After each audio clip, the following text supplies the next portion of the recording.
Hello guys, this is your friend Dark Fox 3.0 and we are back with a new fanfic. Which is what if Naruto went back in time, overpowered, unstoppable, and the one woman Tsunade couldn't resist. Naruto x Tsunade. Part 1. And if you enjoy this fanfic then please press the like button and subscribe to my channel for more fanfic like this. And now let's start the fanfic. Months after Pain's utter destruction of the village, the villagers, both citizen and ninjas, were working on rebuilding the village. Tents were set up outside of the perimeter, while the buildings were getting put together. Construction workers from other nations traveled to the destroyed Konoha site to help rebuild and provide the necessary supplies to get the job started. Moments later we see somebody making hundreds of shadow clones to quicken the pace of constructing the village. He had blonde spiky hair, tanned skin, and 6 identical whisker marks on his cheeks, 3 on each. Because of his condition his canines and nails were longer than usual, making them fangs that'll poke out of his mouth and claws. Also the pupils in his ocean blue eyes were slitted making it fox-like in appearance. He continued to wear his orange and black jumpsuit. When the villagers witnessed the mass creation of blonde shadow clones, they cheered for their hero. Shouting things like, "Our blonde hero has finally arrived," and, "Hooray for the hero of Konoha." Some even walked up to him and asked for his autograph. Usually this would make Naruto blush in embarrassment, but after months of continuous praise it started grating on his nerves. He had things to do and these people continued to interrupt his plans. "Please people, I'm very busy. I only created the clones to lend you a hand while I was on my to do my own thing," he said, walking between the villagers thinking about just what he was going to do. After nearly going 9 tails against Pain and meeting his father face to face, he decided to search for his father's estate to collect what was his. He had thousands of clones searching all around Heian Kuni. His father mentioned something about his house being near a mountain. His clones checked the Cage Mountain already and found nothing. But also considering his father's Hiroshin technique, the house could be anywhere in the entire continent. Hell, it could be in Iwagakure for all I know, which would be weird. He shook his thoughts away and focused on the job at hand. 3 weeks later. It was now 3 weeks later and the nations were at war. Of course Naruto wasn't told, but he still knew. After all, he has gotten smarter and more calmer.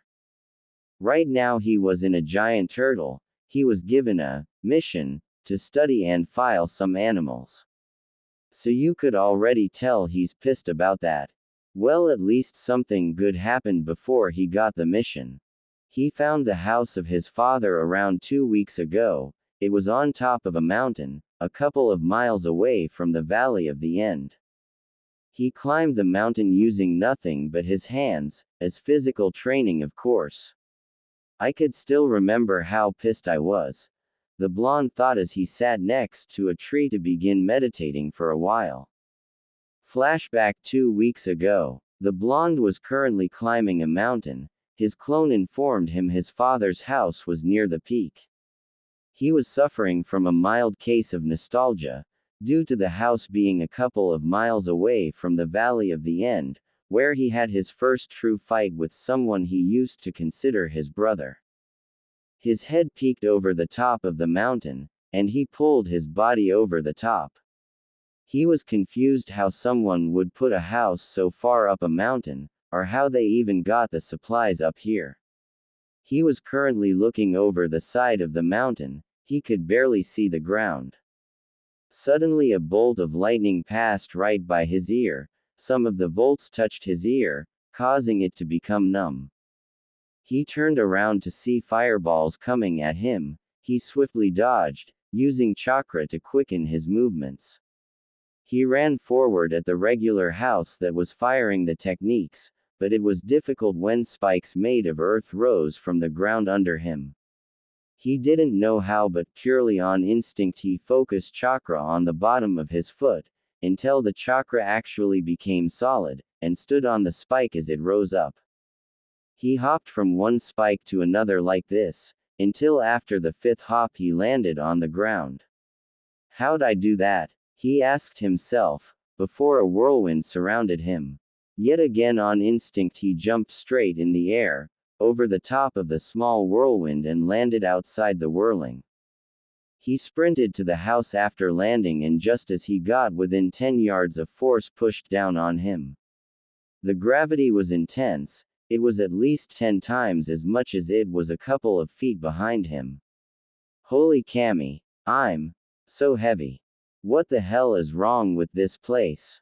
He looked up to see a structure of rock rising from the ground. You've got to be kidding me, he muttered, using all of his strength to rise to his feet. Only one of the whirling blood could command this creature. A strange voice spoke from every direction.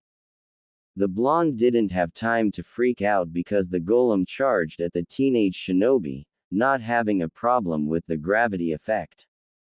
The blonde was immediately punched out of the area, landing an inch from a spike.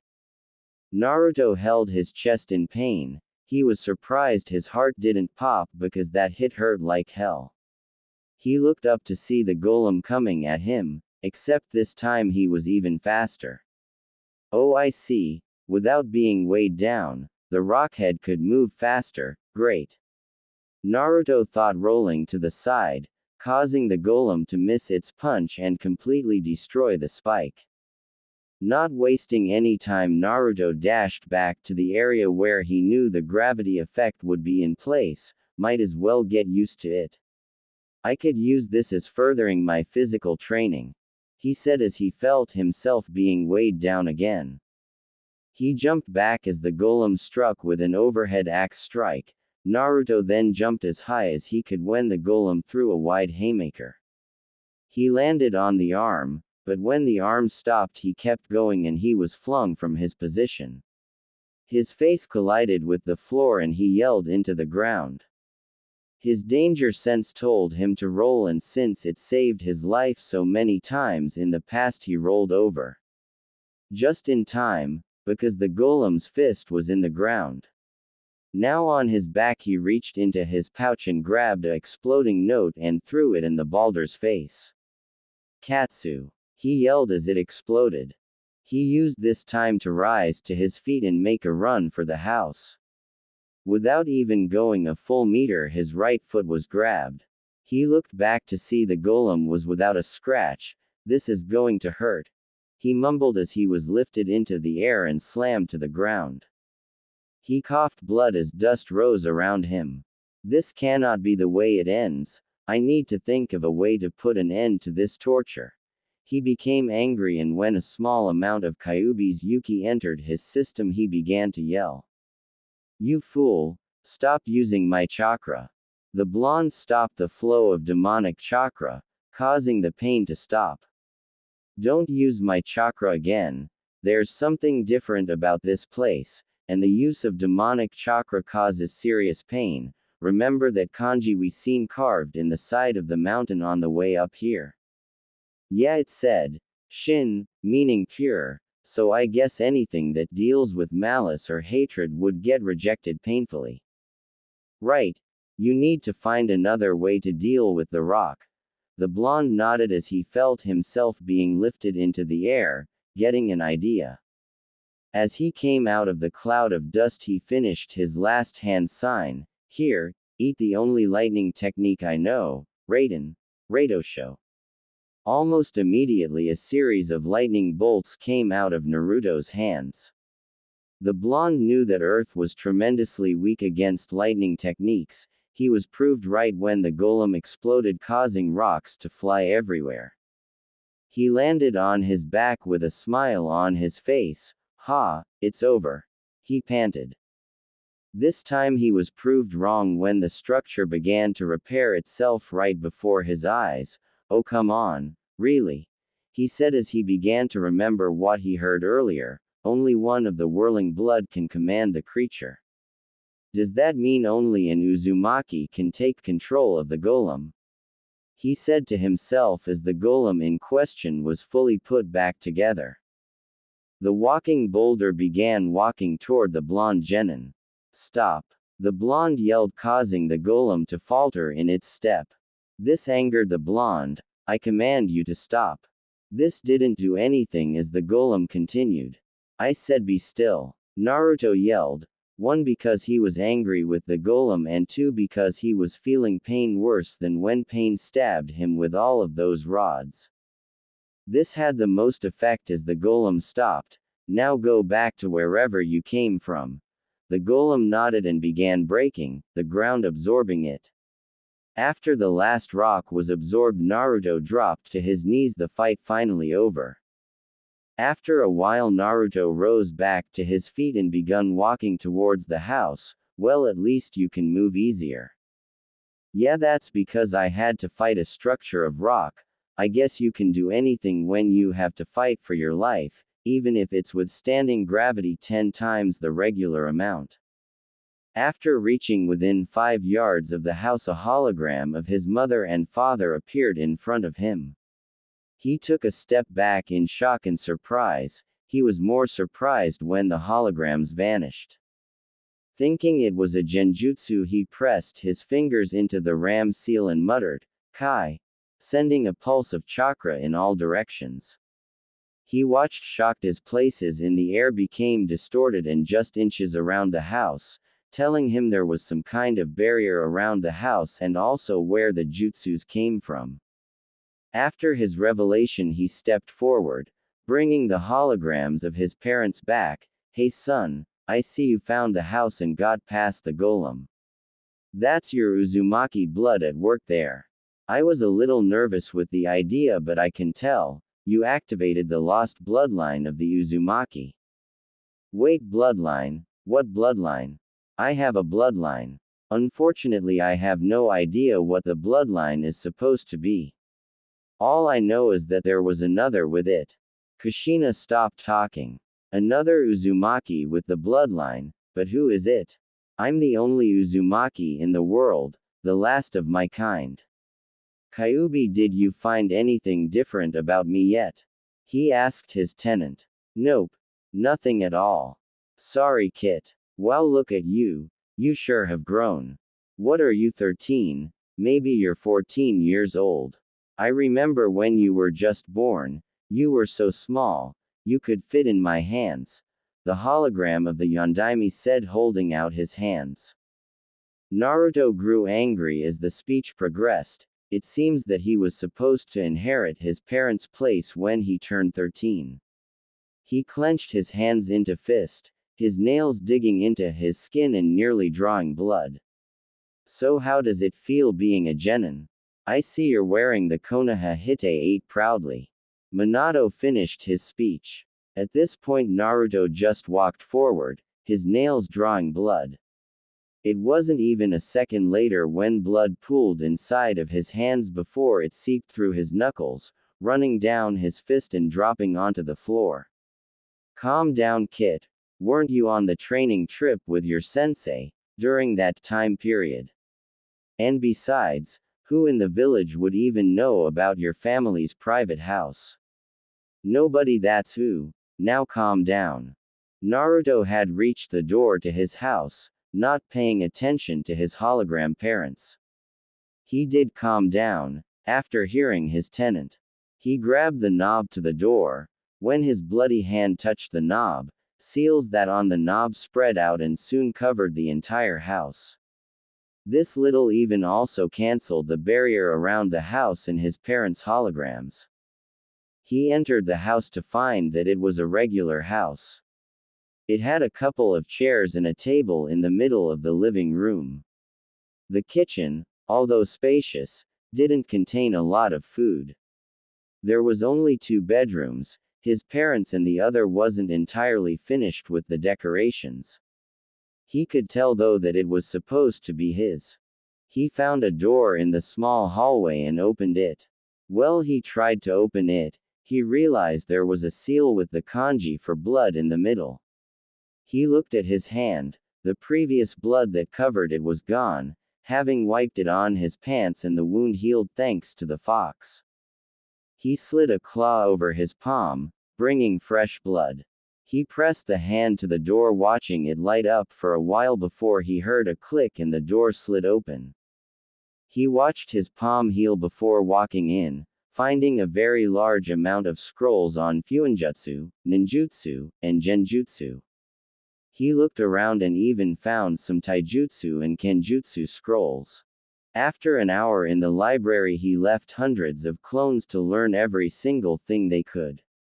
Because let's face it, as he didn't have a chance to survive in this war.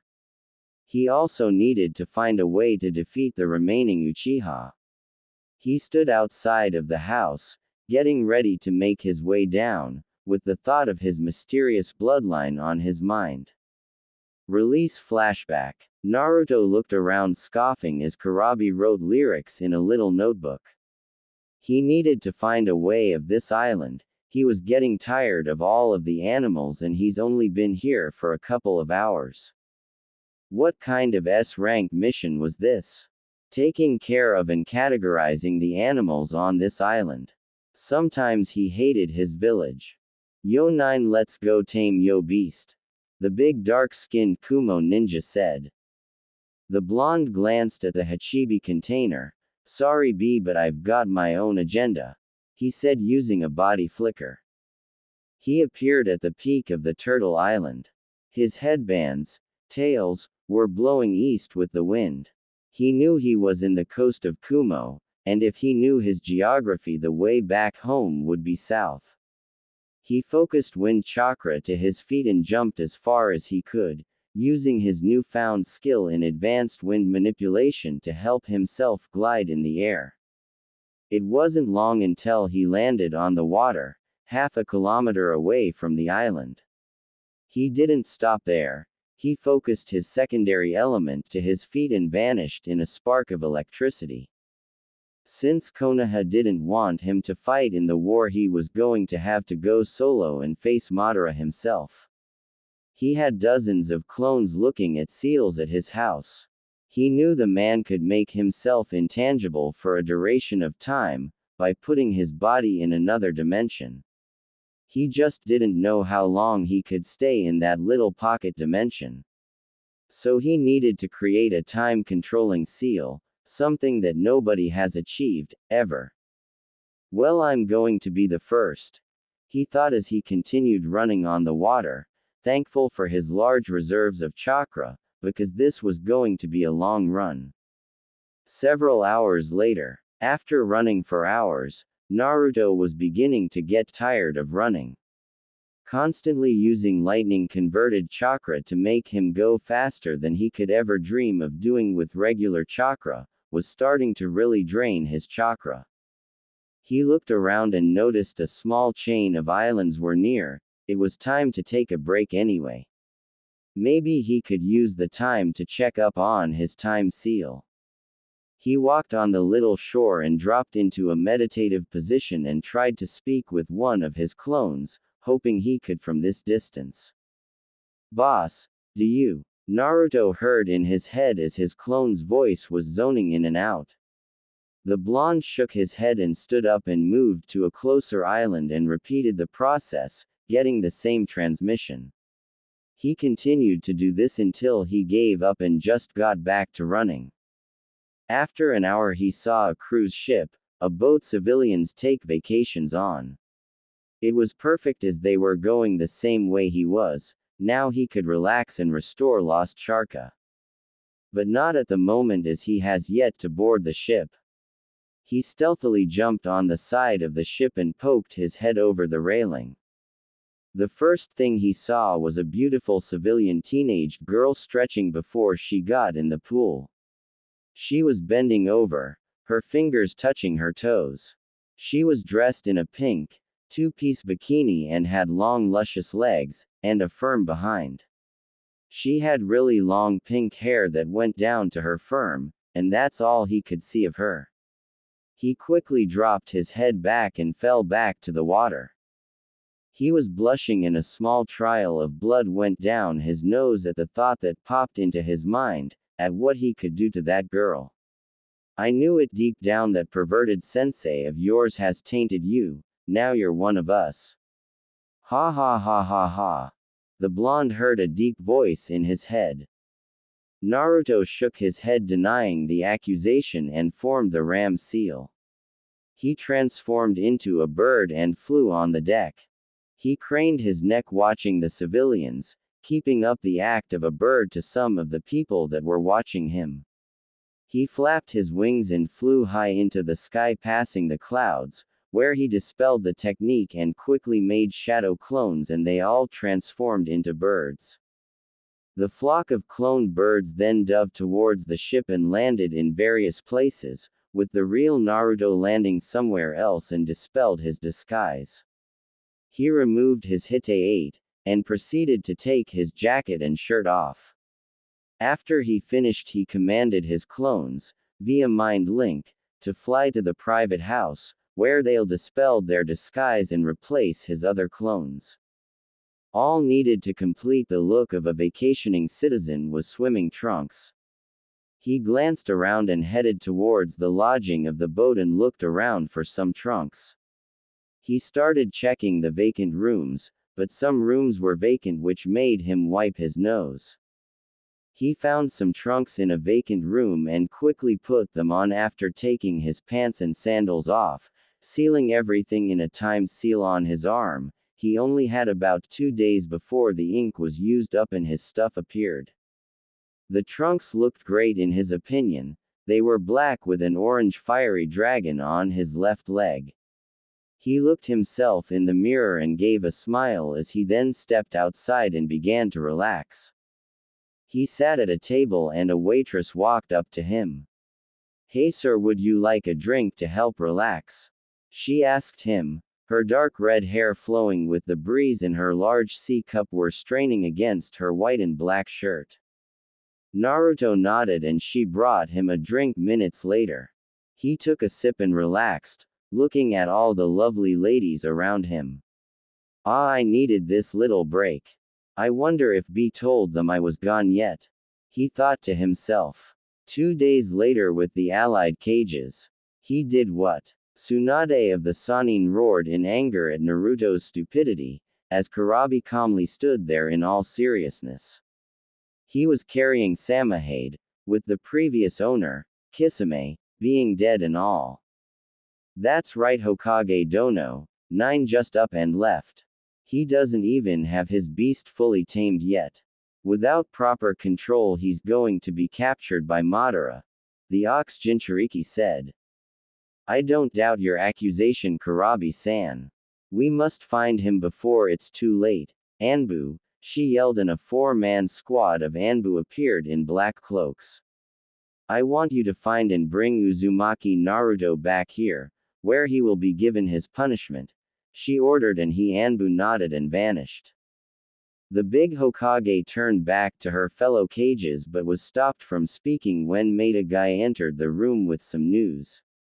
Hokage-sama, that enemies are mobilizing. All 5 cages steeled their emotions at the news and started to mobilize their own troops, thus fully uniting the 5 nations. 3 days later, Naruto had been working on the seal that would help him end Madara's life, the entire time he was on the cruise. In private, of course. Which was hard with all the ladies wearing skimpy bikinis, and having water cling to their bodies. Making him and others enjoy there even more. He even had fun the last day of the cruise, with the same chick whose was in his face when he first tried to sneak on the ship. Man, was she kinky. Hey kid, how many times do you think she bit into your neck? The fox said, causing Naruto to shiver in delight after being reminded about how kinky she was. A couple times, furball. What was her name again? Naruto asked, wearing a pair of black cargo shorts and a skin-tight rust orange shirt. The seal on his arm too expired and he retrieved his scrolls and ninja equipment. This new attire was better than the last one and he wouldn't be recognized as easily. Well, he would still be recognized because of his whisker marks, but there was no way to hide them without wearing something on his face. Her name? Let's see, I think it was Mocha.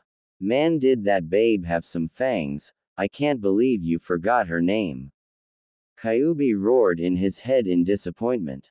I don't own Rosario plus Vampire, no matter how much I want to.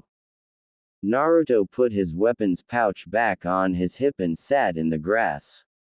He created a shadow clone that drew seals on his wrist for his shurikens. Hey, in my defense, it's not my fault. With all the blood-sucking she did, I'm surprised I didn't pass out. No, I'm glad I didn't pass out, he said, getting up after the clone finished and sealed his shurikens. Why are you glad you didn't pass out? A voice said behind the blonde. Oh, this one Kai. The blonde slowly turned around to see Madara and Sasuke standing meters away from him. What the are you doing here, and how long have you been standing there? Naruto said, getting ready to put his new skills to the test, dispelling the clones at his house to gain more knowledge. Madara smirked behind his mask as he glanced at Sasuke. Sasuke here couldn't wait to fight you on the battlefield. So after hunting for a couple days, well, here we are. We just caught a fox. Madara said, chuckling at his joke. Really? The two teens thought, glancing at the older Uchiha. Listen, old man, just let me handle this. You just stay back and don't get in my way, or I'll kill you next. Sasuke said, hopping off the tree and landed on his feet meters away from Naruto. Finally we meet again, Dobi. I hope you're at full power right now, because I sure am, the demented teen said, putting a hand on his sword. Naruto stared at his former teammate and noticed something different about him. His eyes contained more focus than rage, and his stance showed his confidence in his apparent victory. Oh, I was afraid of this, the blonde's inner Kitsune said. Afraid of what? Naruto asked, unsealing a pair of elongated blades. They were black and only one side was sharpened while the other was jagged or serrated. He didn't know how to explain it.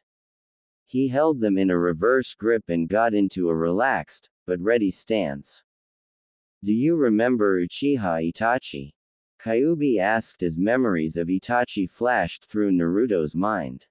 Flashback. Naruto opened the door to the hotel, only to come face to face with a pair of fully matured Sharingan eyes. It flashed again to show Itachi's body turning into a flock of crows and flying away. Once again it flashed to show those same crows flying right into his mouth and him swallowing it. I've given you a large amount of my power, use it wisely.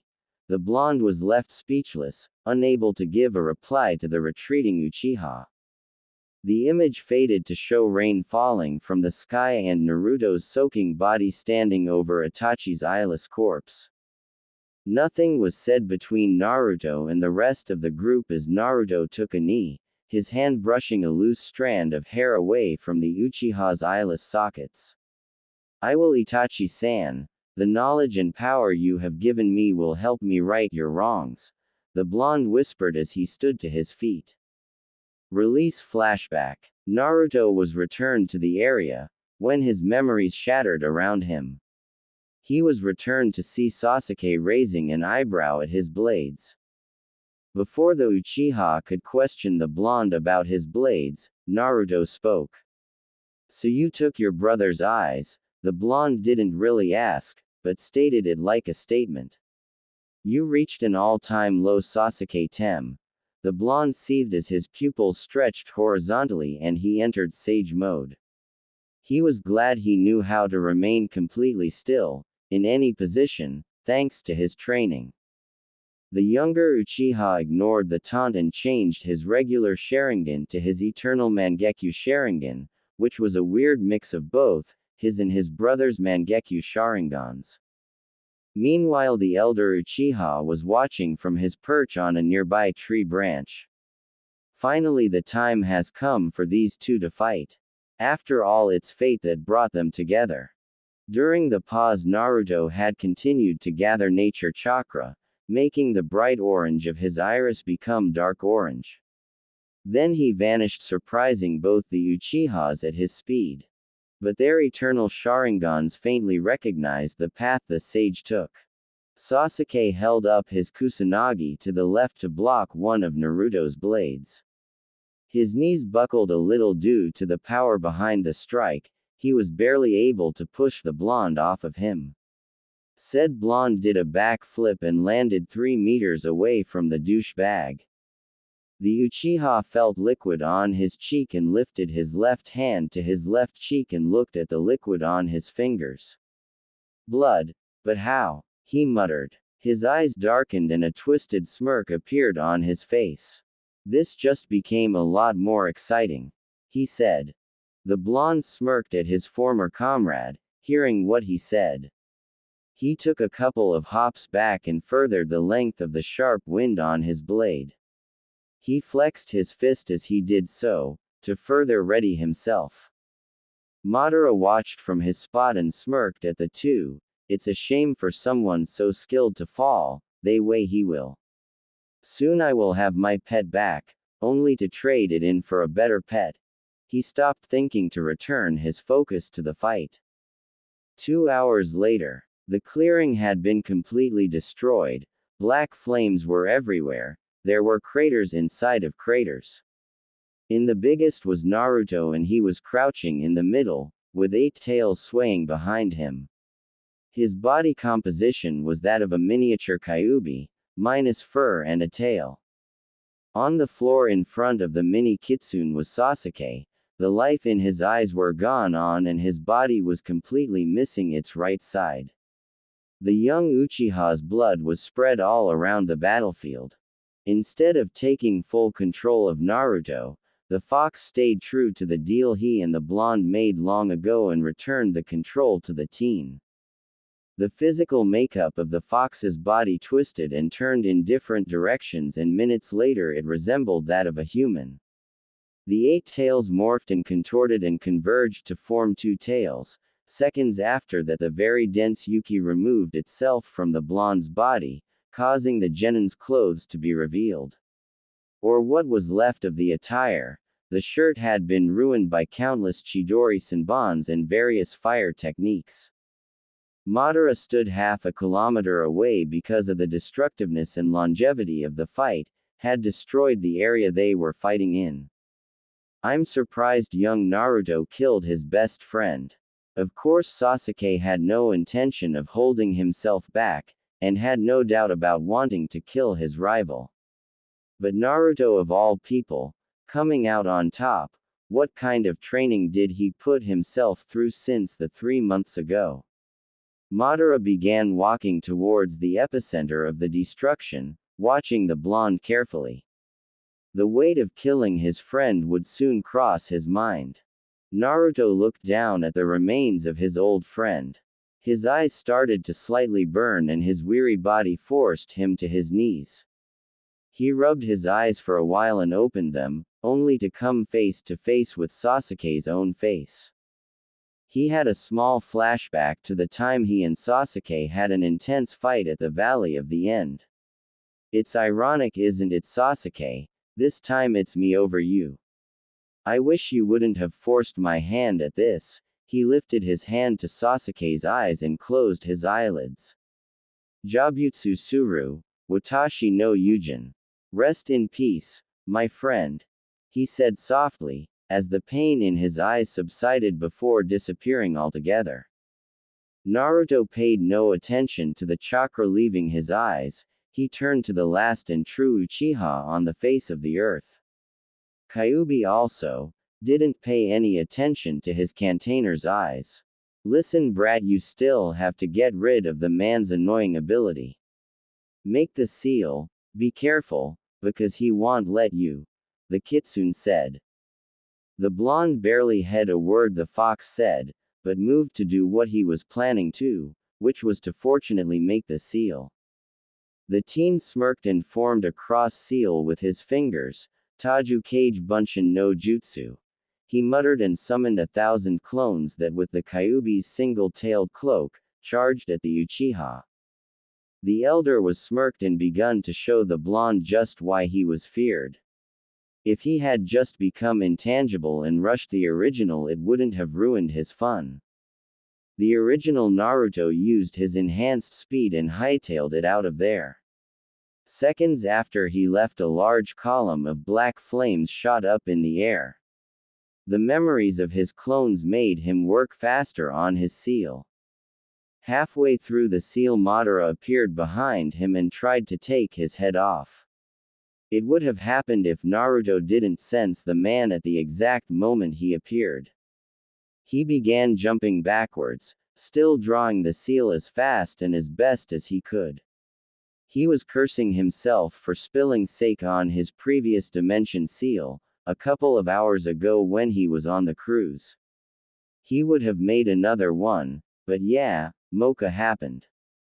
Madara pursued his target and fired multiple fireballs and even a couple of air bullets at said target. The blonde dodged some of the techniques and used his tails to swat the Uchiha's body away, along with the rest of the techniques. The swat caused the man to bounce and skid along the ground. The blonde chuckled. These Uchiha did not know how to predict the movements of his chakra tails. He knew as soon as Madara recovered from the attack he was going to be pissed about it, just like Sasuke was, so he started gathering chakra in front of him. His ears twitched and he ducked, barely avoiding a bladed fan. He turned and kicked the man in his chest and rolled on the ground, thankful that he didn't mess up any of the ink for the seal. He resumed gathering the chakra and before he knew it he was finished charging up. He compressed the ball of chakra and ate it. Madara got back to his feet. He wasn't Naruto to retain his reflexes even after just fighting Sasuke. Play time is over, it's time to end this little game.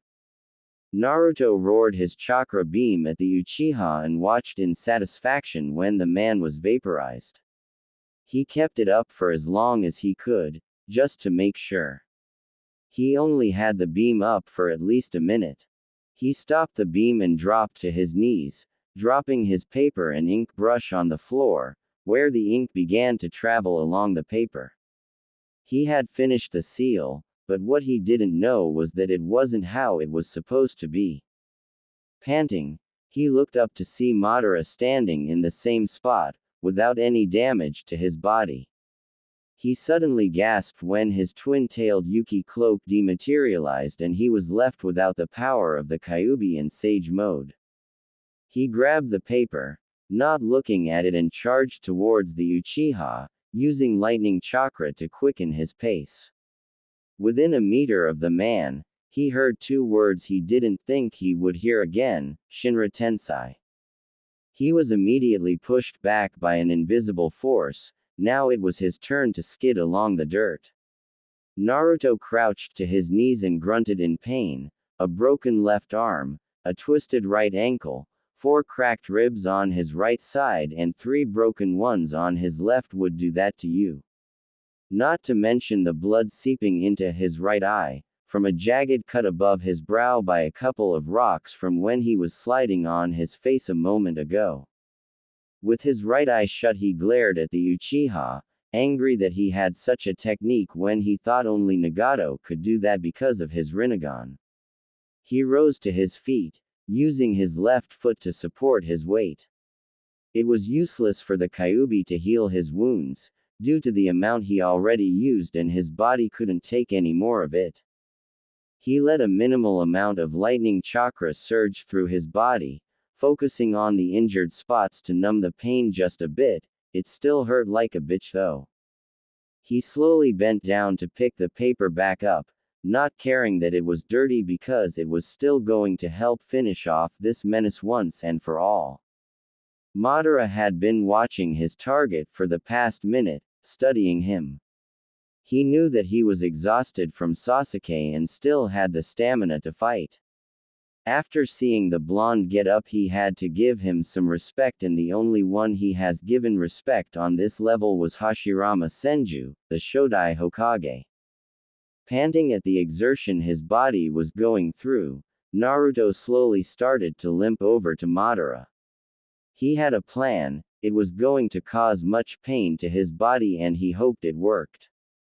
The Uchiha watched the blonde start limping towards him. This kid's tolerance for pain is incredible, he thought, and his eyes widened when the brat disappeared. Naruto, using the power of lightning, rushed through the battlefield. He ran and thrust his arm towards the man and went right through him. Since he knew that was going to happen, he continued for a little over 5 minutes. He was extremely tired now, and knew that if he stopped he was going to drop, so he kept going with this thought in mind. He was surprised that the next time he tried to slap the seal on Madara, said man moved out the way instead of allowing the blonde to go through him. That's it, he could only keep up his intangible ability for 5 minutes before he has to recharge. Kyuubi, give me a little dose of chakra to surprise him and I could finally end this. Naruto said, running towards the Uchiha, for what he wanted to be the last time. Madara was carefully dodging the blonde now, and he was suffering from some anxiety since he was now vulnerable to his attacks. He was having a flashback to when he fought Konan, except this time he wasn't going to sacrifice his last remaining Sharingan eye to use Izanagi. If he did that, all his planning would be for naught, as he needed a Sharingan eye to cast onto the moon for his Moon Eye plan. He would have used Shinra Tensei again, but he was inexperienced in using the Rinnegan, and because of that he could only use it every 5 minutes. He was going to do it now, but became surprised when Naruto went even faster than he was already going. Naruto appeared in front of the Uchiha in half a second and charged up his seal, ready to slap it on Madara's chest. The Uchiha was surprised that instead of the seal being placed on him, a blinding flash of light occurred right in his face. He covered his eyes in pain since both his dojutsus were activated, well, his Rinnegan couldn't be deactivated. He opened them to find nobody around him. He couldn't even feel Naruto's chakra around, none of it. He looked around, not finding the blonde. After a while he became angered. Son of a bitch, I just lost the. He looked at the sky. Zetsu, find him, search everywhere, he commanded. Black Zetsu rose from the ground a meter away from him. Yes, Madara-sama. The black thing said before sinking back into the ground.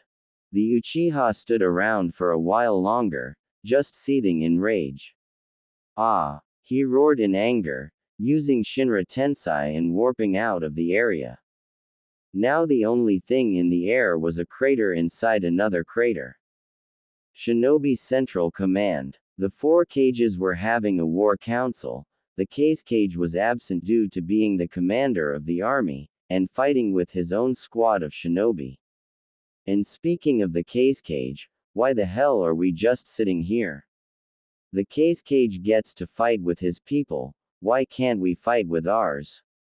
The Raikage yelled, slamming his fist on the seal-reinforced table. For once I agree with the Raikage. We are wasting time, which is something we cannot afford, with Madara out there hunting for the lost Kyuubi. I say capitalize on the Uchiha's absence and destroy this army of white, blob things. The Tsuchikage. The Raikage and the Tsuchikage exchanged looks and nodded to each other. The Mizukage rolled her eyes. You both need to calm down. We have business to discuss and we can't do it with you two complaining every few minutes. I know you want to get out there and fight with the others, I do too, but the lil cutie is gaining war experience the longer he's out there by himself, with everyone depending on his orders, the auburn-haired female said, leaning her hand on her right palm. And what would you know about leading armies into foreign territory? If I'm correct, you gained your experience during a civil war, Not to mention you've only been a cage for how long? The old man asked her. Listen, 3 of us cages have only been in the position for maybe 3 years tops due to certain circumstances. We all know you and Rakage Dono have been in this position and it far exceeds our own time in office. But that subject doesn't matter. What matters is what each of us can do to help our troops in defeating the enemy. Tsunade said, entering the argument. You know what, Hokage Dono, you're right. What we have to do as war-experienced cages, is know what our enemy is going to do next. And this is why this war council has been called. The Mizukage said, supporting her fellow female cage. The other cages grudgingly agreed and calmed down. Good, now we can begin this meeting, Tsunade said, making a few hand seals and a hologram image of the elemental nations appeared. Okay, according to our scouts, the Akatsuki base is here, she said, pointing at a country in the middle of Taki no Kuni and Ta no Kuni.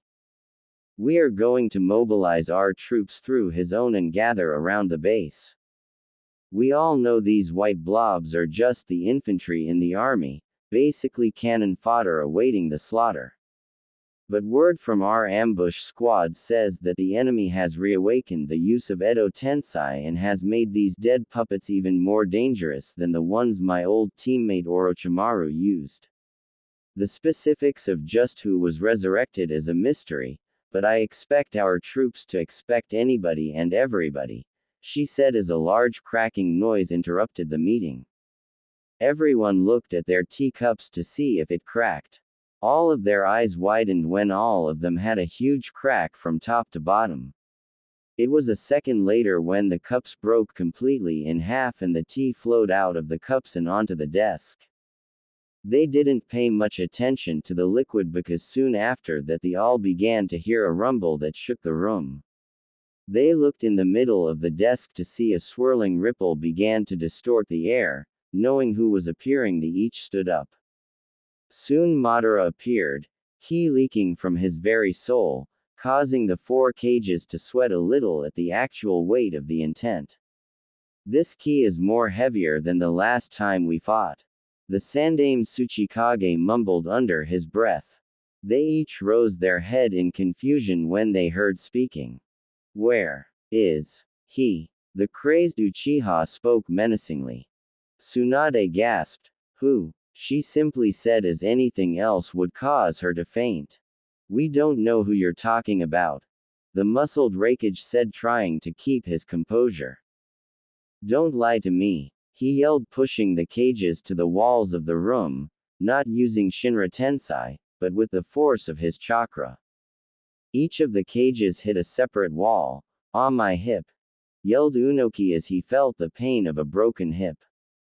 The one-armed Rakage didn't feel anything from hitting the wall thanks to his dense muscles. But he did get ready for a full-fledged fight. The Godime Mizukage slid to the floor, the wall behind her melting from the excess chakra she was leaking from her body. Tsunade hit the wall but wasn't allowed to slide to the floor as she felt herself being pulled by an unknown force. Her hazel brown eyes was met with both the Sharingan and Rinnegan eyes, which surprised her. Tell me where you hid Uzumaki Naruto. I'll leave this timeline at this point, there's no point in continuing it. Everything is now irrelevant in what I'm trying to say. With Naruto, a battlefield during the Second Ninja World War. The first battle to be exact, as war just begun. This battlefield was where Naruto was found by a group of Junin. Sir, we found this boy unconscious a couple of miles away from our border on Kumo's side, the leader Junin said, laying the boy on the couch. The leader of Konoha was the Nadaime Hokage, Senju Tobarama. A young man who wore armor as white as his hair. He had red markings along his cheek line and light blue eyes. He folded his hands in front of him and glanced at the boy on his couch. He looks around the age of 5, sending him to the orphanage would be useless at this time. Now is the time of war, I must see if he has what it takes to be a ninja. We'll wait until he regains consciousness to find out what he knows. In the meantime, send him to the hospital for a checkup.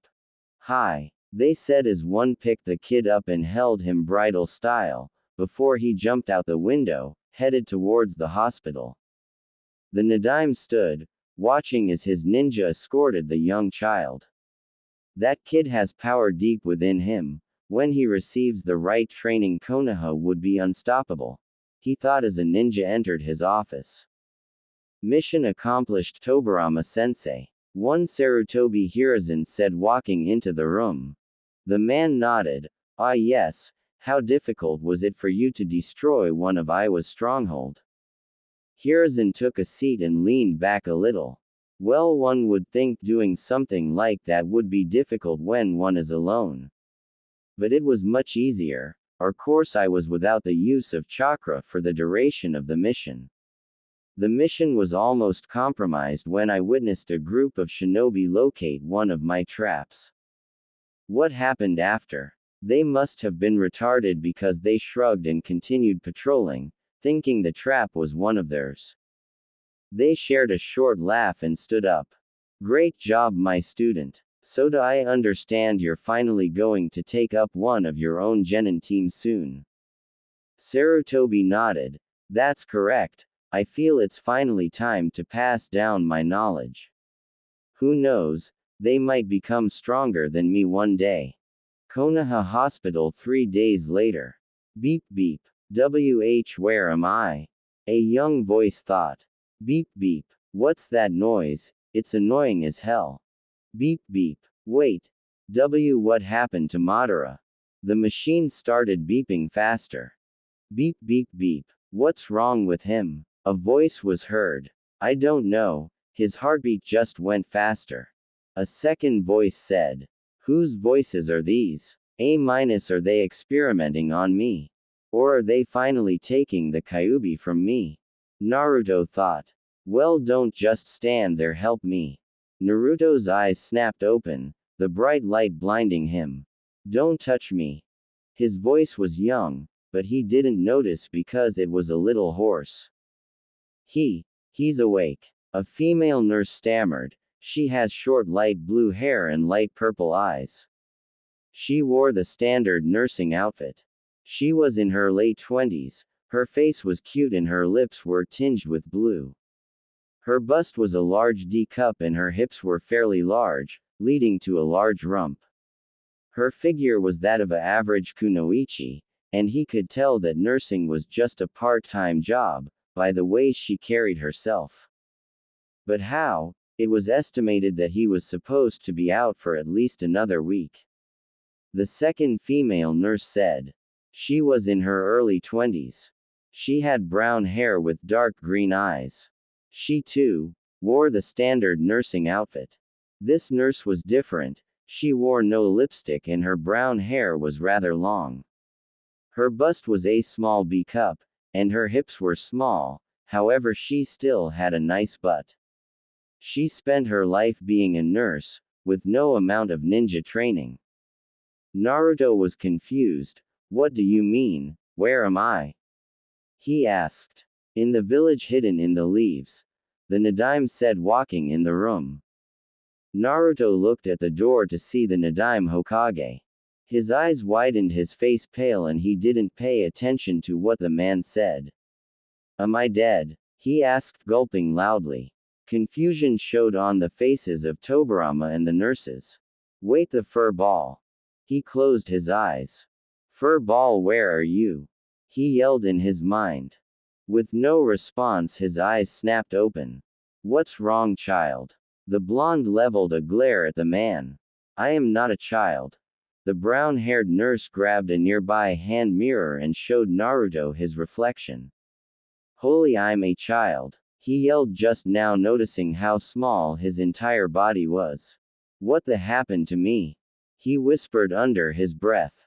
He began to have a flashback to the last thing that happened. I remember now, I killed Sasuke. Was I unable to kill Madara with him? He then began to remember his friend, Sasuke, I'm sorry again for having to take your life. His eyes began to burn like the time after he killed Sasuke. The blonde began to furiously rub his eyes, causing the nurses to panic. What's wrong with your eyes, child? The purple-eyed nurse asked. They're burning, the blonde answered the question. The Senju moved closer to the boy. Show me your eyes, he spoke sternly. Naruto spent the next 2 minutes rubbing his eyes, before the pain started to lessen.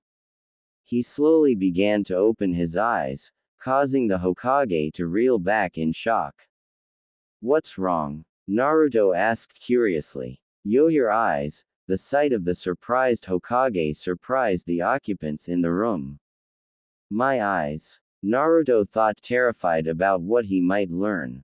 He reached for the mirror on his lap and slowly rose it to eye level, keeping his eyes closed. After taking a deep breath, he opened his eyes. The first thing he saw in his new eyes was the ripple-like pattern effect around his pupil and a light purple iris and sclera. Ah, damn it, that explains why my eyes were hurting. I have the Rinnegan, he muttered. Naruto sat in a classroom, inside of the Academy for Ninjas in Training, a week after resting in the hospital. Of course he had been questioned by the Nadaime about where he had come from, but he feigned ignorance about his origin. Since, obviously he had no clue about how he had even got here in the first place. And what's worse, he had to attend the academy, yet again. He didn't want to go to the academy again, but Tobirama had already spoke with the sensei about his enrollment, so it was out of his power. The blonde was obviously agitated. Back in his time, history was his absolute worst subject, more so than math. And now he's back in time, so you can obviously see his dilemma.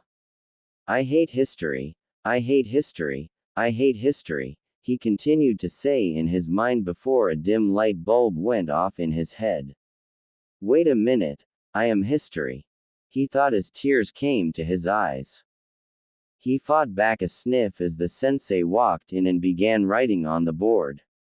The blonde had met with the sensei a couple days ago, when the man had visited him in the hospital when the Hokage had first spoke to him.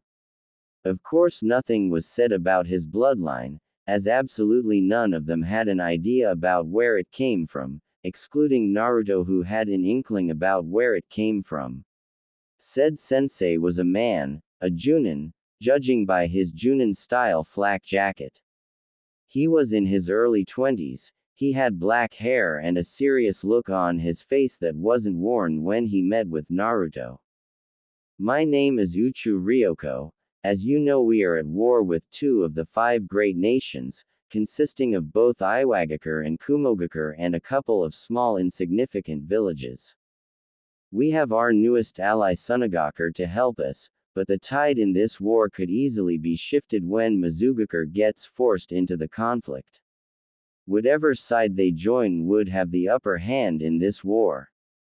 But fear not, for we are in the village of Konoha, and if we survived the last war we can definitely survive this one, he said, his face softening up as he pumped his fist in the air. The students responded in kind and pumped their own little fists. Even Naruto pumped his fist, his national pride not wavering with the time travel. Now let's begin with introductions, starting with you, Ryoko said, pointing at Naruto. You didn't tell me your name when we met in the hospital, but now, he said smirking, introduce yourself. The blonde stood to his feet. Hello fellow classmates, my name is Uzumaki Naruto. I don't know where I came from, but I do know that I was found about 15 miles outside of Hinokuni. I don't know who my parents are, but all they left me is my name, he said, telling them half of the truth, since until recently all he had from his parents was his name. The teacher held his hand up, stopping the blonde from continuing. That's enough, child, all I wanted was your name, he said, studying him as if he had heard that name from somewhere. It was at the tip of his tongue but he couldn't remember. He dropped the issue and focused on the class as a whole. Now as this is a new batch of students, I would like each of you to stand and tell me your name, he said, pointing to the first student. Naruto began sitting down. He looked around the room, before he noticed a blonde girl staring at him. She looked oddly familiar as his blue eyes bore into recognizable hazel eyes. He turned his head and looked out the window. Listening to the students begin to tell their names caused his mind to drift. When that happened, he began to think about his possession of the Rinnegan and the disappearance of the Kyuubi. He remembered reading his mother's journal. It said that this ancient bloodline only came to the most unique of the Uzumaki clan. But Nagato had it. Did that mean that he was an Uzumaki? And what exactly happened to the Kyuubi? Naruto thought as his ears picked up the calling of another student. My name is Senju Tsunade, she simply said as she sat back down. Naruto focused on the class, and there she was, the same girl that he had shared a short staring contest with. Now that he got a second look, he could completely recognize her. She was a young, really young version of Tsunade. She had the same light blonde hair, except it was short and in a small single ponytail. She was wearing a gray shirt that didn't contain any assets, unlike the one she wears when she gets older, that contains just about the biggest pair of marshmallows known to man. Her hazel eyes were filled with both the love of living with her parents and her grand uncle, who was the Nadaime, and confusion about the blonde across the room. Her pants were dark green and she wore basic ninja sandals. When he began to feel amazed by her young looks, he shook his head and forced himself not to slap himself. Of course she was young, she was only 5 years old. She really did look like a complete contrast of the Tsunade he knew and loved. But now presented with the opportunity to witness the growth of Tsunade was making him not regret coming back in time. He shook his head again. Stop thinking about your surrogate mother like that, he said in his mind. But this opportunity is the best that ever happened. Maybe now she could become more than a mother. He thought again as his inner pervert began fighting his outer righteousness. He stopped his inner battle when he heard Jiraiya introduce himself. He looked the same, kind of. The only difference was the red marks on his cheeks were non-existent. He also doubted the kid was a lecher like his older self. Ero Sennin, Naruto thought, keeping tears from falling from his eyes as he looked at his sensei. And then it was Orochimaru. Either Naruto's mind was playing tricks on him, or did Orochimaru actually look kind in appearance? And the polite way he introduced himself was way too sophisticated. The blonde scowled, thinking it was a trick, as Orochimaru could never be nice. The scowl left his face only for it to be replaced with a temporary surprised visage at seeing the legendary Sannin so young and weak, at the moment. This just added to the proof that he somehow traveled back in time. It wasn't Madara's doing, as he didn't specialize in time but dimensions. Wait, does his time-space ninjutsu count? Naruto thought offhandedly. Alright class, that's enough for today. I expect you here tomorrow for a much longer day, when I will begin your training, he said, seeing some of his students groan in displeasure. Now, none of that. This war demands more ninjas to fight our adversaries, and that's where I come in. I'm here to whip you children into battle-ready ninjas, he said, dismissing the class, his students looking forward to enjoying their last peaceful day. Naruto walked out of the class with a thoughtful look on his face. His inner furball hadn't said a single thing or even made a single noise since he came to this time. Hey furball, are you in there? The blonde yelled in his mind. No answer, just like the other times. Maybe he needed to go into his mindscape and confront the giant manifestation of chakra. But now wasn't the time to worry about the fox. Now was the time to find a place of residence since he couldn't stay in the hospital forever, no matter how nice the nurses were. He headed to the only place where said residence was going to be given to him at his age. Naruto appeared at the Hokage Tower, realizing that with the memory, his skills also remained. The blonde was beyond ecstatic. He didn't have to worry about staying in the academy, if he already had the same skills that prevented him from losing the fight against Sasuke and lasting as long as he did against Madara. That made him think about the past as he walked into the building. No, not the past, the future, but also his past, or future. Naruto shook his head of the confusing thoughts and walked into the office with a beastly grin. Hey old man. Tobirama looked at Naruto with a shocked look on his face. The other occupant in the room chuckled at the greeting. It seems he's more exuberant than you led on, Tobirama-sensei. The young sage looked at the other occupant to see a far younger version of the grandfather figure in his past life. Gigi, he thought, keeping the grin on his face and preventing tears from falling to the floor. Naruto-kun, what have I told you about calling me that? I'm not even old. Tobirama said, resting his chin on one of his hands. Naruto smiled at seeing both of his Gigi's. Well, compared to my age, you're pretty old, he said, smiling wider. We do have about a 25 gap in our ages, unless you're not 30 like you told me, he said, slightly bouncing on the balls of his feet. Hiruzen looked at the young sage in slight amazement. Are you sure you're only 5? He said, chuckling at his own question. Oh, you have no idea. Naruto thought, smiling even wider in that was possible. Tobirama let out a big sigh. Forget about what his age could be. Ooh, where are my manners? Naruto, this Sarutobi Hiruzen, me and my brother have taught him everything he knows. Hiruzen, this is Uzumaki Naruto-kun, the child I told you about. Sarutobi looked at Naruto in thought. Naruto-kun, do you know anything about Uzumaki Mito? He asked, getting a confused look out of the blonde. Never mind, Naruto-kun, forget I asked you, he said, leaning back into his chair, keeping his other question out of his mind since it wasn't his business. Tobirama could see that the child didn't have an idea about anybody from his own clan, so he decided to change the subject. So Naruto-kun, what are you doing here?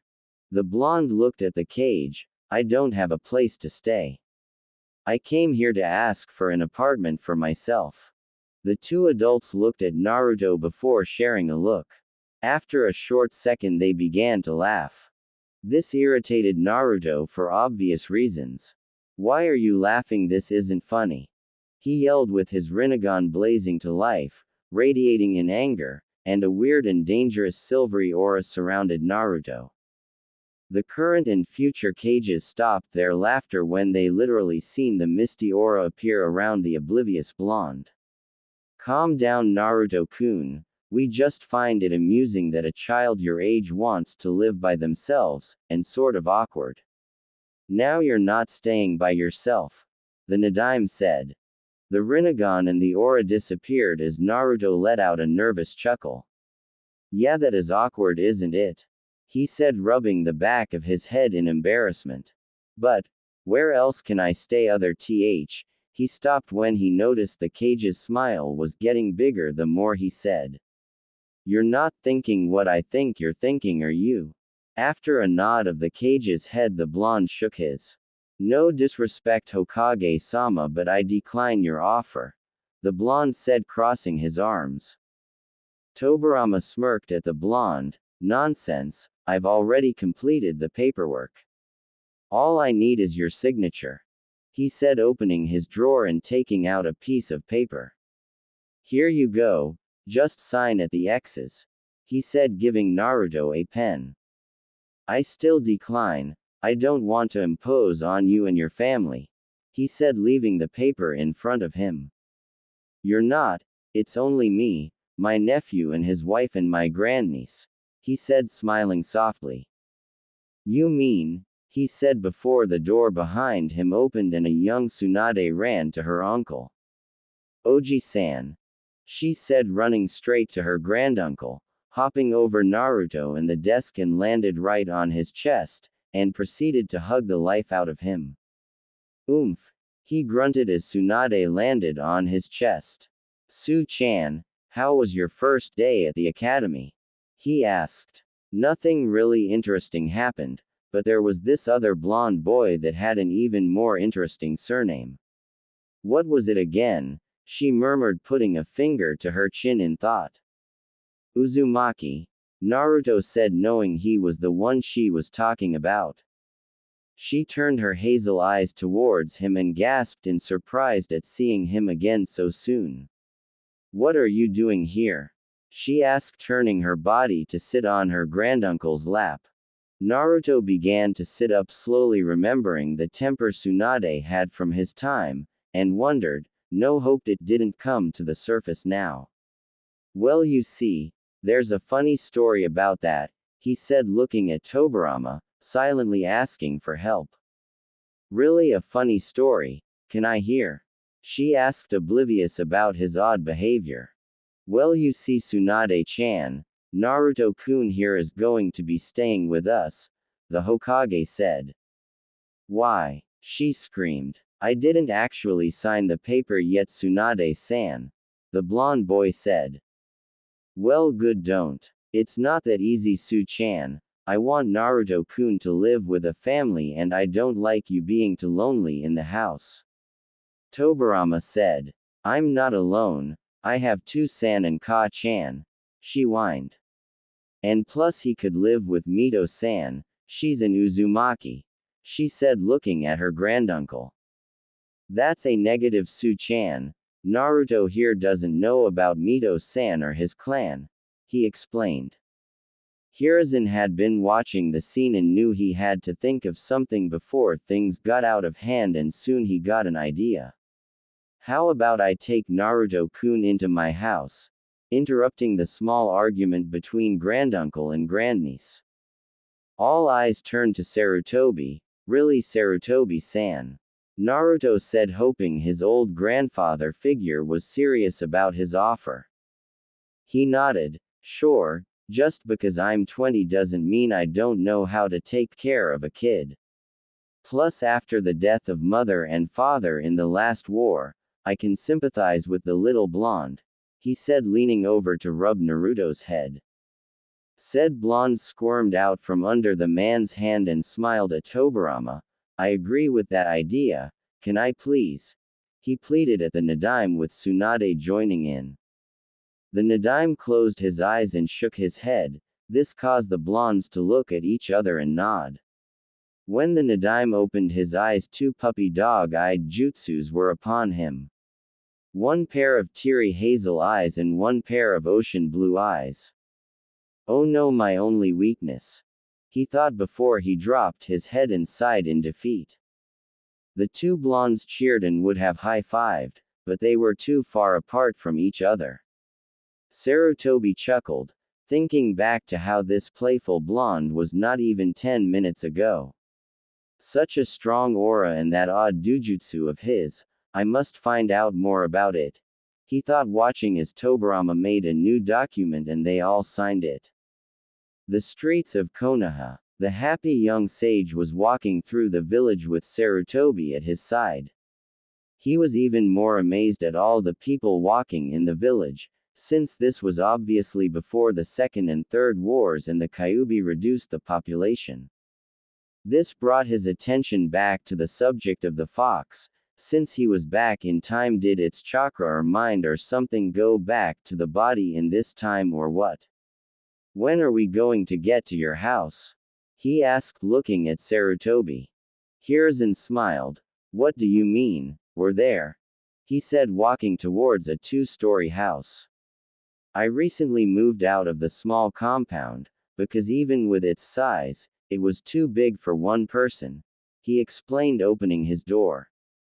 The house was simple, medium-sized living room, large kitchen with an island dining table, two bathrooms, 3 bedrooms and a study library. Don't you think it's like the same thing? Naruto asked. What do you mean? Well, you moved out of a compound, only to move into a large house. Don't you think it's the same thing? Naruto asked, yawning a little. Sarutobi walked into the kitchen to get some water. I guess you're right. Yet again you surprise me, he said, walking into the living room to find Naruto asleep on the couch. Hiruzen smiled and brought a spare blanket from his closet and draped it over the child's body. He rubbed his head and walked up the stairs to fix up the guest room for his new Otudo. Naruto's mindscape. Naruto walked through his mindscape after falling asleep on the couch. It was the only opportunity he had to literally jump into his mind. He walked around in the murky water. He looked down into his reflection to see his 17-year-old self. This was further proved when he noticed he was taller and his hands were bigger. He focused on his eyes to see the Rinnegan. Seeing it in this form was weirder than seeing it in his younger self. He looked around and noticed the pipes that signified his chakra pathways were much larger and glowed silver with tinges of blue. I don't remember my chakra being that color, but then again, it seems right for some reason, he thought as he continued walking in his mindscape. The more he walked, the more perplexed he became. By this time he could hear the fox either calling him toward the caged room or its snoring. But now it was silent, and that put him on edge. He walked into the room to see the cage, but there was nothing behind it. He squinted his eyes at the cage and he could barely make out the outline of the fox's body. After having it in his sights, it became fully visible. It looked asleep, but he could tell something else was wrong with it. He took a step and was shocked to feel a small earthquake. He was even more shocked to see the figure of the fox breaking down, collapsing onto the floor. Soon all that remained was darkness, the remains of the fox fully disintegrated, and Naruto, who was completely speechless. Sochi, is that you? A voice asked from what seemed like everywhere. The blonde became alert and he jumped back and willed everything around him to turn to a sunlight clearing, with absolutely no trees to hide behind. He looked around for the intruder, keeping the amazement off his face at the sudden change in the area. He turned completely around to see a woman behind him, and that's when he remembered what the oddly familiar woman said to him. Son. He thought, taking a closer look at the woman to fully realize that she was indeed his mother. How did you get in my mind? What happened to the Kyuubi just now? How did the area turn like this? Why do I have the Rinnegan? He nearly screamed the last question at her. Kushina walked to her son, her flaming red hair blowing in a non-existent wind. She wore a plain red kimono that hid a full pair of C-cup and a black obi tied around her waist. The blonde noticed that said waist was slimmer than the hologram he witnessed at his father's house, back in the original time. She was barefoot, allowing the grass to tickle her feet. She smiled at the barrage of questions and tears prickled at the corners of her eyes, one question at a time, she said before engulfing her son in a hug. At first the blonde relaxed into his mother's embrace, but anger bubbled to the surface. He grabbed her shoulders and pushed her back a little, keeping a hold of her. Do you have any idea about what kind of life I've lived? How dare you act like you haven't deserted me? He said, letting go of her and taking a step backward. I've had about the worst childhood in the history of Konoha, and it's all your fault. He spoke to her between clenched teeth, it being the only thing keeping him from lashing out. The tears fell from the mother's eye before she sniffled, her own anger rising to the surface. You really think it's my fault for dying? How selfish of you to think something like that. You have no idea what I went through to get into the position I'm in at the moment, she told her son, her tone being borderline murderous. She was that mad at her son. You really think I wanted to leave a baby, my infant son, alone in a village, that I knew was going to hate you? With you being the host of the demon that just killed most of their loved ones, it's guaranteed that they'll resent you. She scowled at him. This angered Naruto more than it should have, and he activated his Rinnegan in anger. Kushina smirked at seeing the Uzumaki bloodline in her son, the smirk being more prideful. It seems I touched a nerve somehow. Well, let's see if you know how to use those legendary eyes, she said, getting into a stance. My thoughts exactly, Naruto said, running straight at his mother. 1 hour later, the crimson-haired mother stood over her child, softly shaking her head. You did pretty good. Your only strength was your regular skills. Your skills with your eyes was absolutely horrendous. By the time I was your age, I had already mastered the different techniques these eyes have to offer, she said. After the short fight with his mother, Naruto, whose body was covered in cuts and bruises, couldn't find the energy to move his limbs. He stayed laying on the floor looking at the cloudless sky. The apparent anger he held for his mother had ended along with the fight. He turned his head to look his mother, whose body was without a single scoff. Of course, I just received these new eyes of mine. Wait, what do you mean you mastered these eyes? He asked, bolting to his feet, surprising his mother. How is he moving so soon after the beating he just endured? She asked herself. She was brought back to reality when she heard the question being asked again. It seems you still don't understand, she said, shaking her head, before a force pushed Naruto back.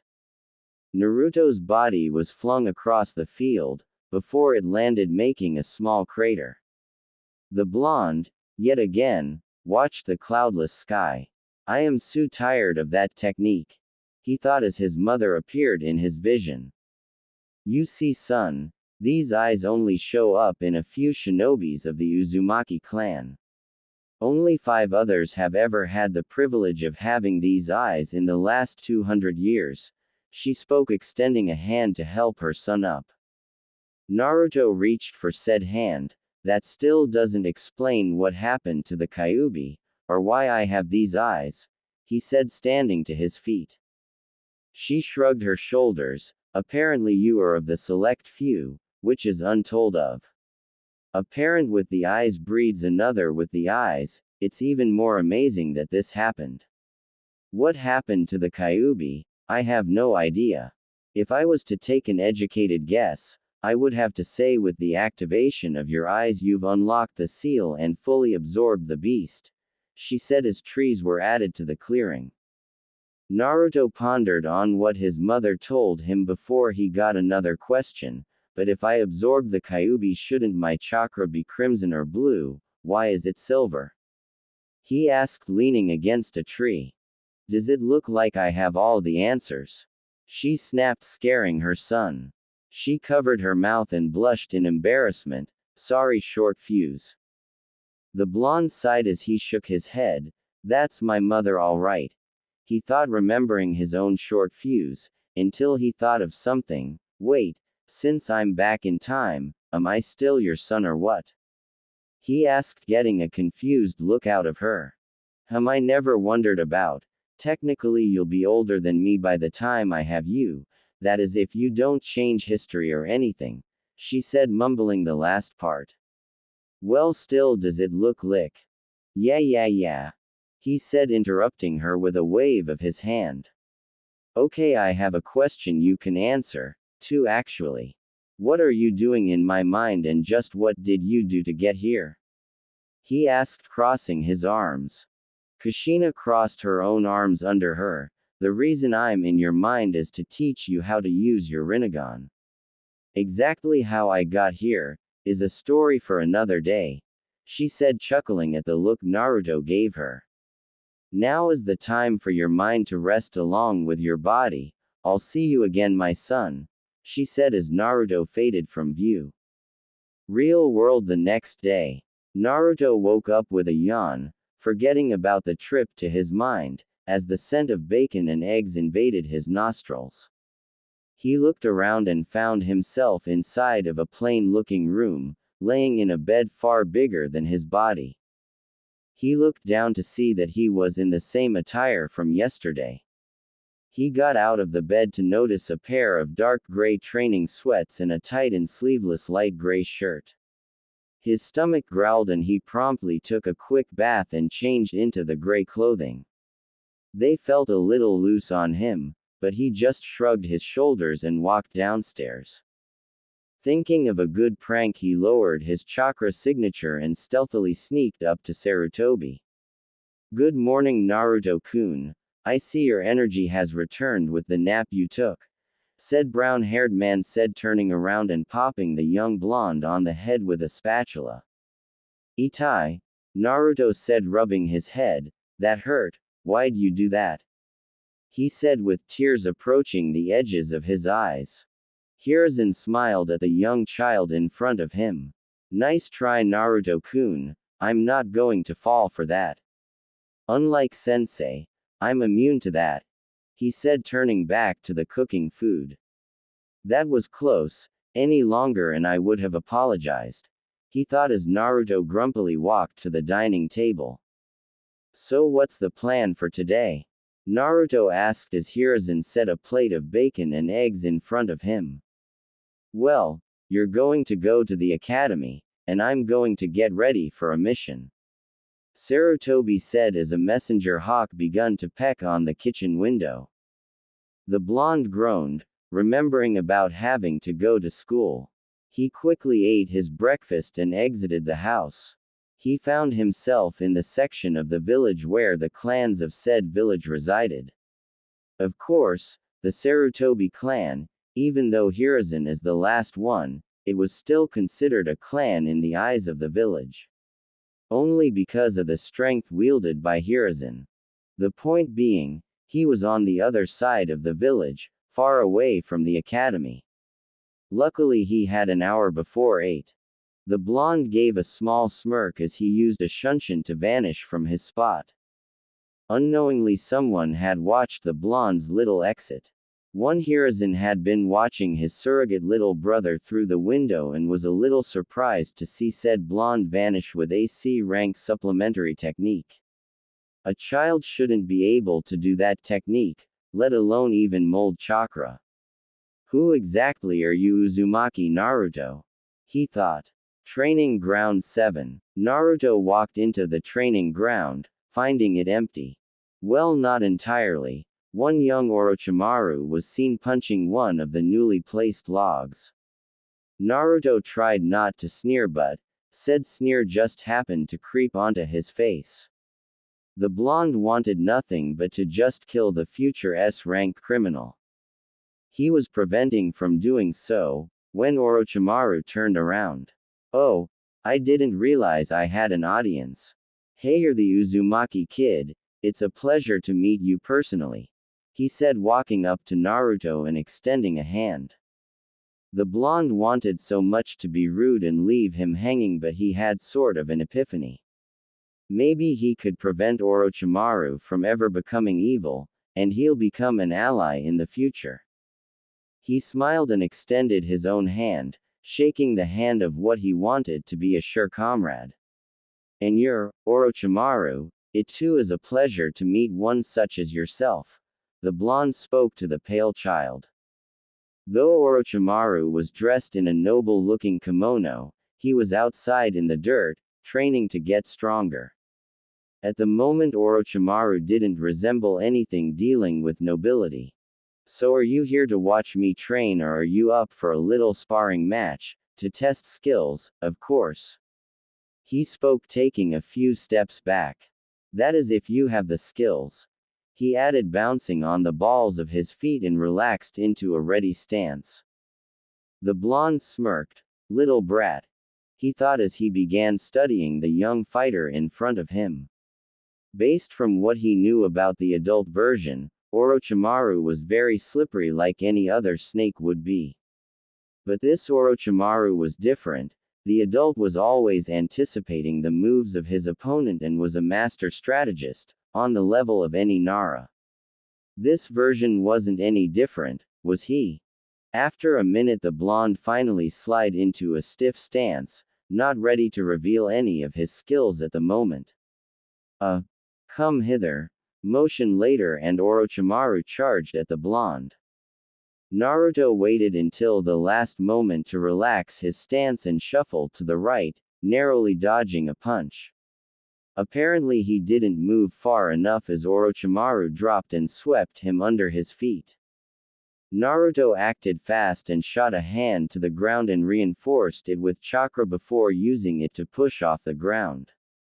He vaulted himself a few feet back and landed on his feet. As he landed, Orochimaru was already on him, sending punches and kicks that were all blocked or dodged. I think I spoke too soon. My taijutsu isn't as good as I thought it would be, must be because of the small body.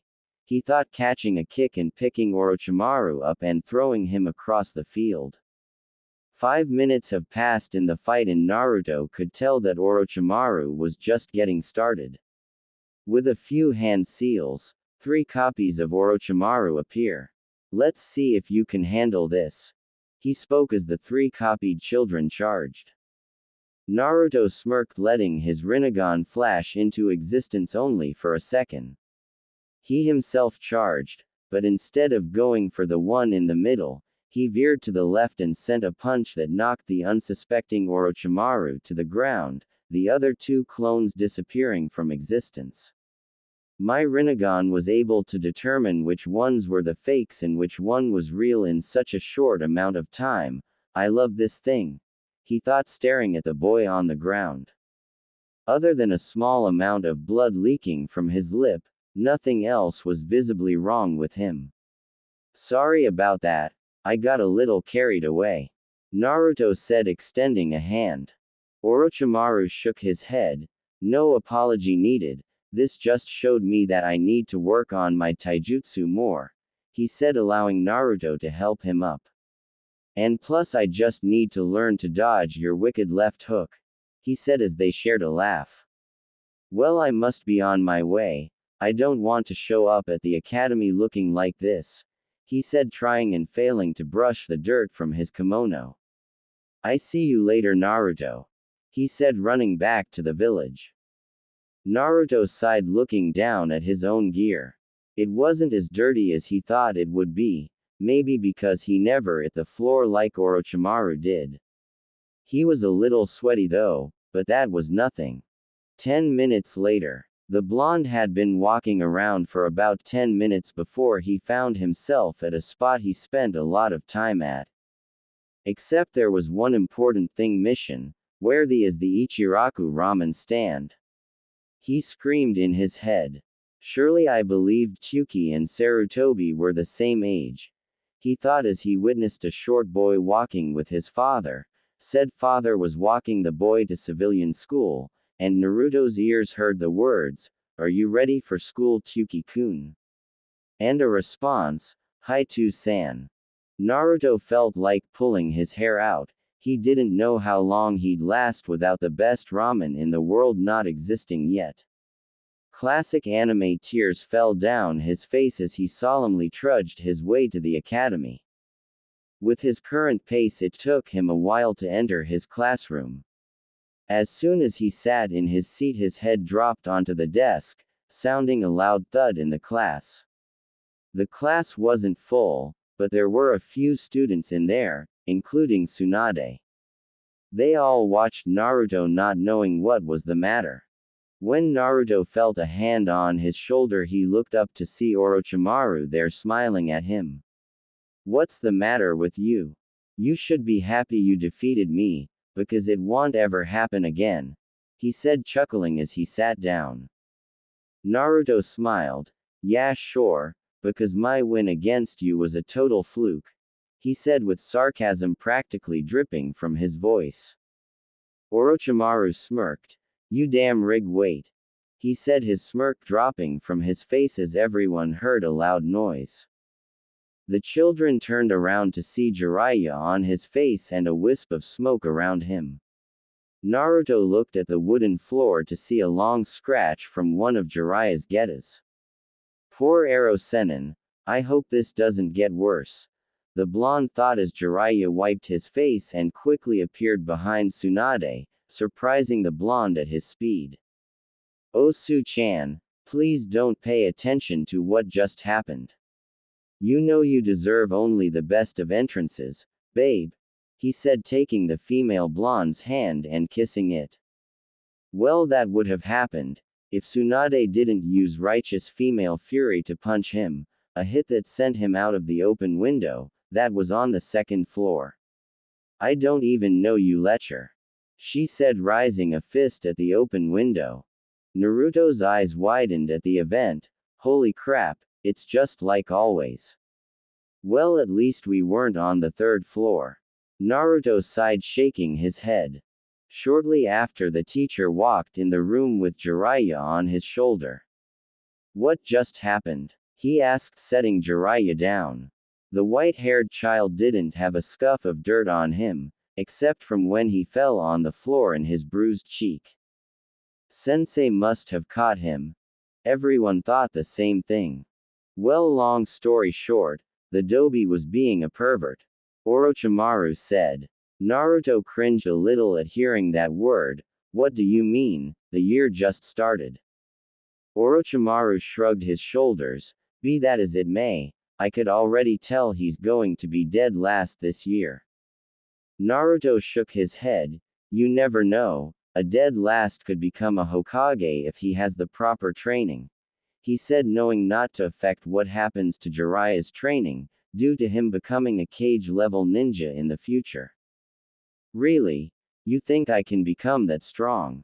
Jiraiya asked with hope in his eyes. Naruto looked at Jiraiya, staring into his eyes, and recognized the look. The need for positive assurance, the look of determination, and a hint of hope. The blonde remembered that Jiraiya was an orphan as well and needed this boost of self-esteem.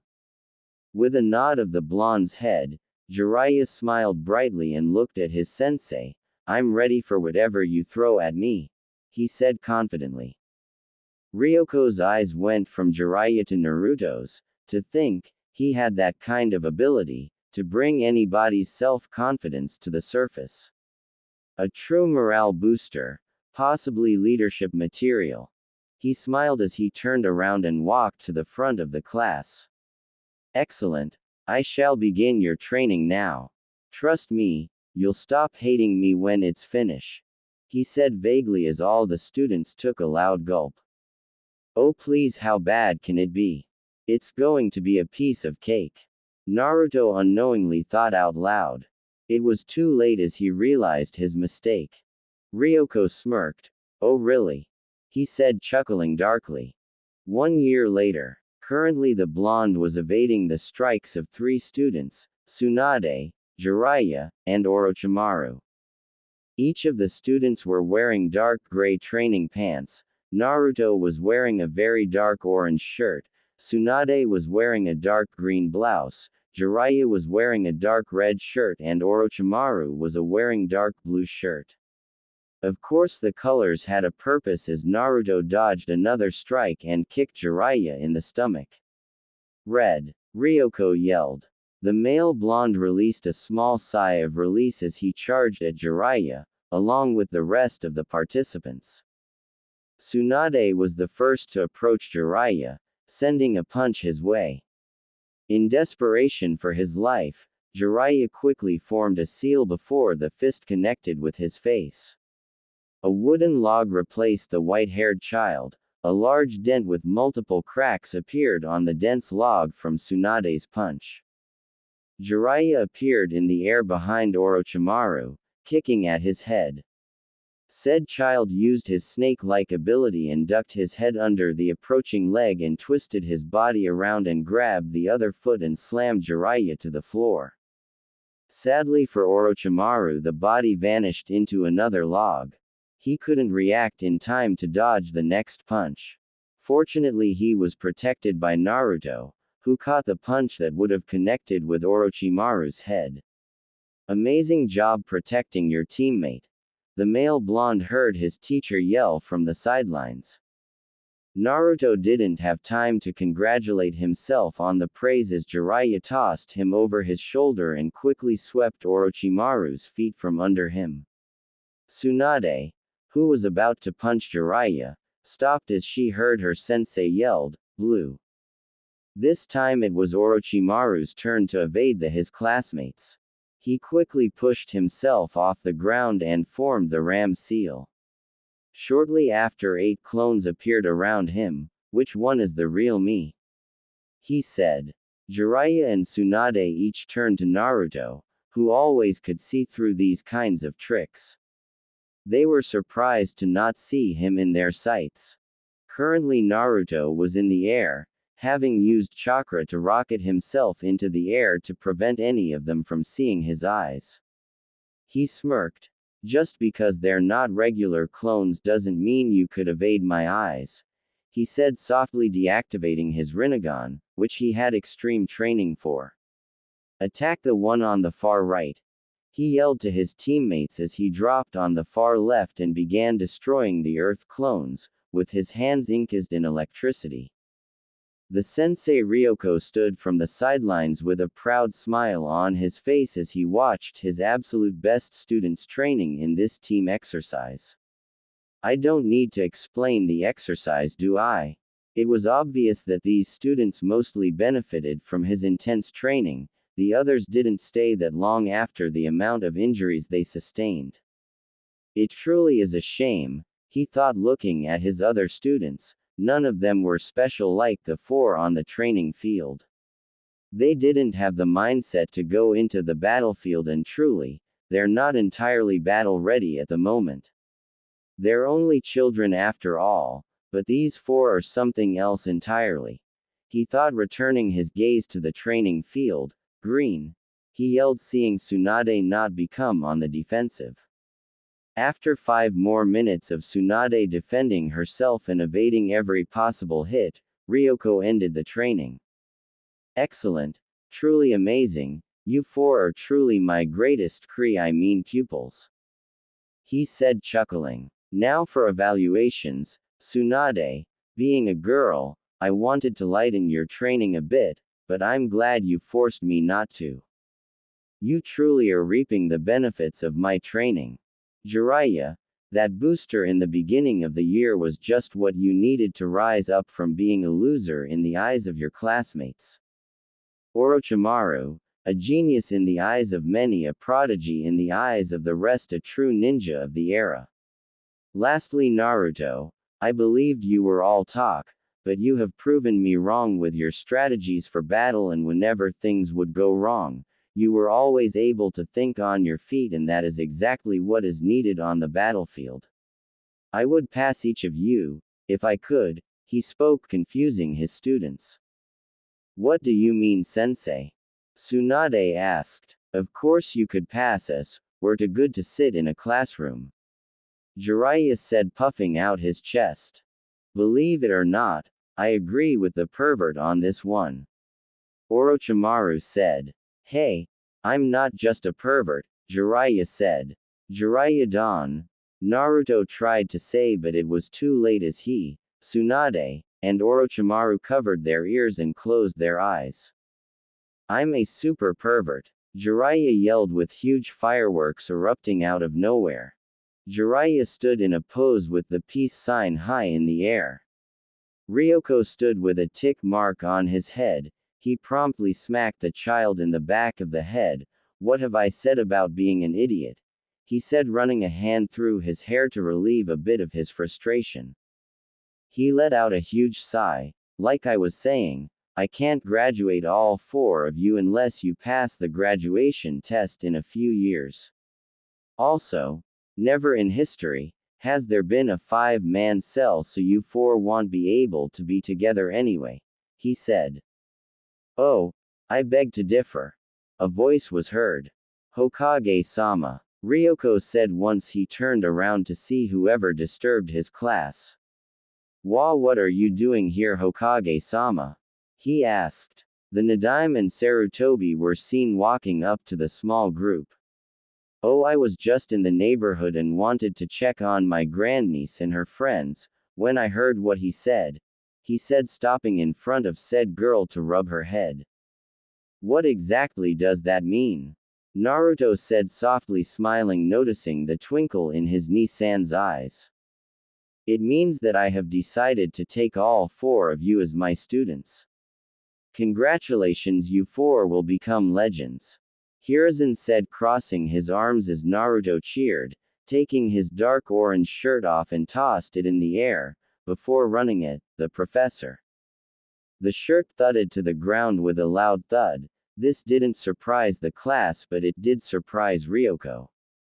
Wait, Naruto, how much does your shirt weigh? Said Tsunade said, walking up to said shirt. The male blonde inwardly cussed himself out for forgetting, 15 pounds like everybody else's, he said.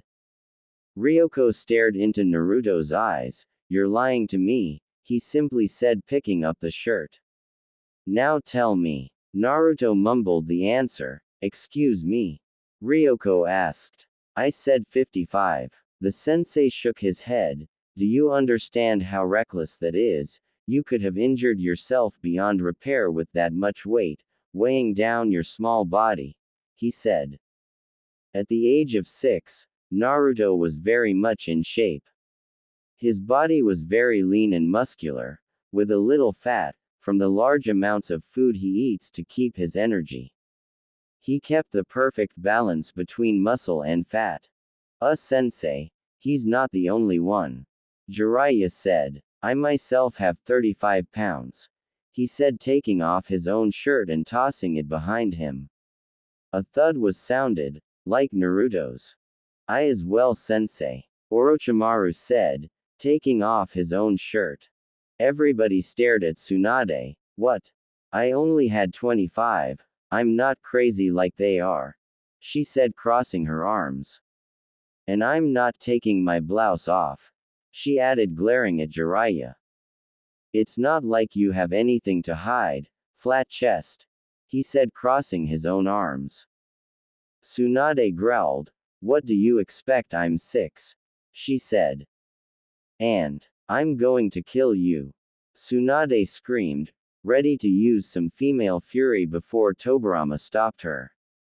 Would y'all calm down, acting like a bunch of kids? Ryoko said, crossing his arms. We're kids. The 4 children said to their sensei. Oh yeah, I keep forgetting. Because 6-year-olds aren't supposed to be nearing Chunin level. He said with pride etched into his voice, since he did a major part in that.